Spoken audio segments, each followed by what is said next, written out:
আসসালামু কেমন আছেন সবাই? আশা করি ভালো আছেন। Welcome to my channel. আজকের বিতর্কের বিষয়টি হচ্ছে জলবায়ু পরিবর্তনের উন্নত দেশগুলো দায়ী কিন্তু ভুক্তভোগী উন্নয়নশীল দেশ।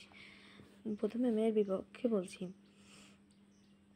এখানে উপস্থিত সকল শিক্ষক মণ্ডলী, বিচারক মণ্ডলী এবং শিক্ষার্থী বন্ধুদের সম্মান ও শুভেচ্ছা জানিয়ে আমি আমার বক্তব্য শুরু করছি। আজকের বিতর্কের বিষয় হচ্ছে জলবায়ু পরিবর্তনে উন্নত দেশগুলো দায়ী কিন্তু ভুক্তভোগী উন্নয়নশীল দেশ। আমি এর বিপক্ষে বলছি।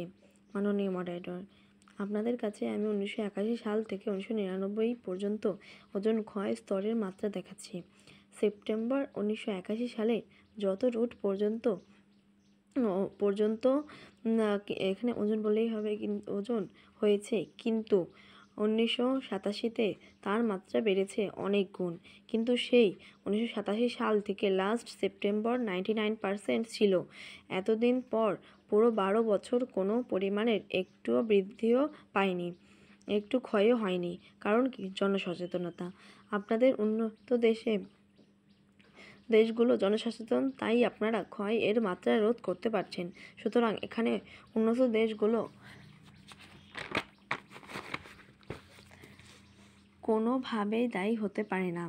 আরেকটা কথা বলতেই হয়, আমাদের বিপক্ষ দলের বন্ধুরা, আপনারা শুধু উন্নত দেশগুলোকেই দায়ী ভাবছেন, কিন্তু আমরা সকলেই জানি ক্ষুদ্র ক্ষুদ্র বালুকণা, বিন্দু বিন্দু জল গড়ে তোলে মহাদেশ সাগরতল। এই শব্দে আমরা বুঝতে পারি যে আমরা সামান্য পরিমাণের যদিও সিএমসি গ্যাস উৎপাদন করি, মিথেন, নাইট্রোজেন এবং আরও অনেক কিছু উৎপাদন করি ইত্যাদি। তাহলে এই ক্ষুদ্র ক্ষুদ্র কণা এক সময় অনেক বড় আকার ধারণ করবে এবং এগুলোই হবে এক বড় কারণ।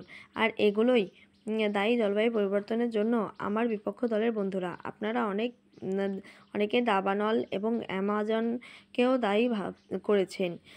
আচ্ছা, তাহলে একটা কথা বলি, দাবানল কি বর্তমানেই উৎপন্ন হচ্ছে? অতীতে কি উৎপন্ন হতো না? বলুন মাননীয় মডারেটর। আমার বিপক্ষ দলের বন্ধুরা, আপনারা বলুন।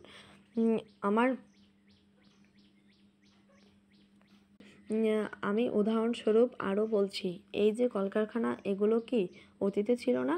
নাকি হয়তোবা কম ছিল, তবুও ছিল।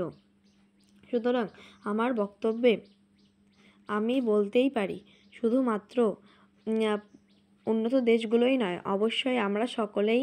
আর প্রাকৃতিক পারিপার্শ্বিকতাও জলবায়ু পরিবর্তনের জন্য দায়ী। এবং আমি আরেকটা কথা বলি, বর্তমান ও অতীতের